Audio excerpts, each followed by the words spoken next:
सोनिया गांधी श्रद्धांजलि देती हुई नजर आ रही हैं, नमन करती हुई नजर आ रही हैं। हमें तस्वीरों में प्रधानमंत्री बैठे हुए हैं, रक्षा मंत्री राजनाथ सिंह और गृह मंत्री अमित शाह नजर आ रहे हैं और सोनिया गांधी अंतिम विदाई या आखिरी सलाम या आखिरी बार नमन करती हुई डॉक्टर साहब के पार्थिव शरीर को इस वक्त हमें तस्वीरों में नजर आ रही हैं। यानी कुछ ही मिनटों में डॉक्टर साहब पंचतत्व में विलीन हो जाएंगे, अपने अनंत सफर पर निकल जाएंगे। तस्वीरें जहां पूरे सैन्य सम्मान के साथ, पूरे राष्ट्रीय सम्मान के साथ इस वक्त डॉक्टर साहब के अंतिम संस्कार की प्रक्रियाओं की शुरुआत हो चुकी है। प्रधानमंत्री भी निगम बोध घाट पर पहुंच चुके हैं, रक्षा मंत्री मौजूद हैं, इसके साथ ही साथ गृह मंत्री मौजूद हैं। राष्ट्रपति का इंतजार है, राष्ट्रपति द्रौपदी मुर्मू, उपराष्ट्रपति जगदीप धनखड़ भी पहुंचेंगे।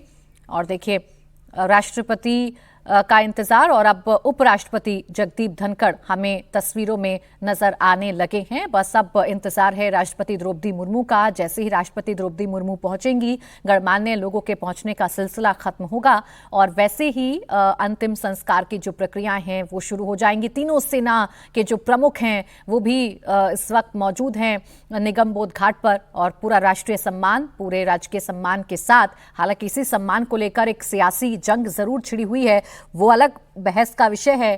कांग्रेस के कई आरोप हैं जो मौजूदा सरकार पर हैं, जबकि सरकार ये कह रही है कि बहुत दुखद है ऐसे वक्त में जब डॉक्टर साहब अपने अनंत सफर पर निकल चुके हैं, डॉक्टर साहब जब अपने अंतिम यात्रा पर निकल चुके हैं, वो डॉक्टर साहब जो उम्र भर खामोशी का चोला ओढ़े रहे, उनके स्मारक पर सियासत करना बहुत दुर्भाग्यपूर्ण है। एक तरफ सरकार की तरफ से ये कहा जा रहा है तो कांग्रेस ये कह रही है कि डॉक्टर मनमोहन सिंह को सम्मान सरकार की तरफ से नहीं दिया जा रहा। ये एक अलग बहस का विषय है, इस पर बहस हो भी रही है। लेकिन इन सब के बीच डॉक्टर मनमोहन सिंह जो ये कहा करते थे history will be kinder to me, तो इन्हीं तस्वीरों की उम्मीद शायद डॉक्टर साहब को रही होगी। वो जानते थे कि आज नहीं तो कल उनके कामों का क्रेडिट उनको मिलेगा।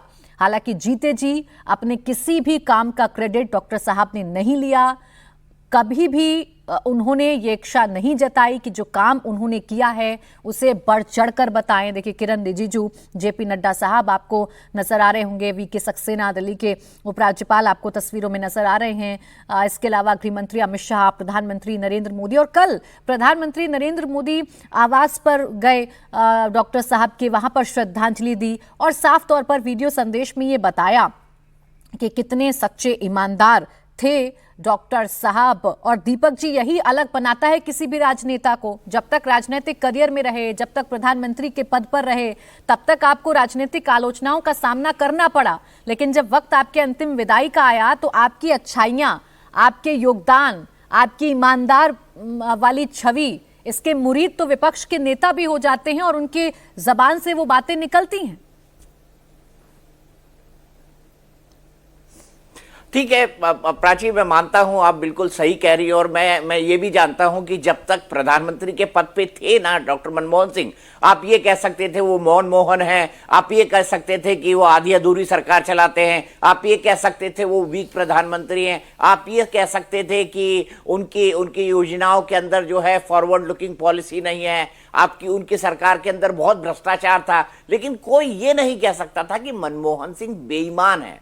लोग यही कहते थे मनमोहन सिंह की सरकार बेईमान है। मनमोहन सिंह क्या बेईमान का सिलसिला चूंकि जारी है तो राहुल गांधी भी तस्वीर में नजर आ रहे हैं। आपको बीच में रोक रही हूँ, राहुल गांधी भी श्रद्धांजलि अर्पित कर रहे हैं। कल से ही जब पार्थिव शरीर डॉक्टर साहब का उनके आवास पर रखा गया था, राहुल गांधी वहां पर मौजूद रहे और राहुल गांधी ने कहा भी कि आज उन्होंने अपने एक संरक्षक, अपने एक मेंटोर को खो दिया है। हालांकि वो बात अलग है, अपने कार्यकाल के दौरान जरूर बहुत सारी ऐसी बातें थी, बहुत सारे ऐसे इंसिडेंट्स थे, बहुत सारी ऐसी घटनाएं थी जिसकी वजह से मनमोहन सिंह कई बार असहज हुए। और अब मल्लिकार्जुन खड़गे साहब जिन्होंने चिट्ठी लिखी, वो ये कह रहे हैं कि स्मारक बनाना चाहिए, सरकार स्मारक नहीं बनाना चाहती है। वो इस वक्त श्रद्धांजलि देते हुए, आखिरी नमन करते हुए इन तस्वीरों में नजर आ रहे हैं। तो अंतिम सफर, अनंत यात्रा पर डॉक्टर साहब निकलने जा रहे हैं।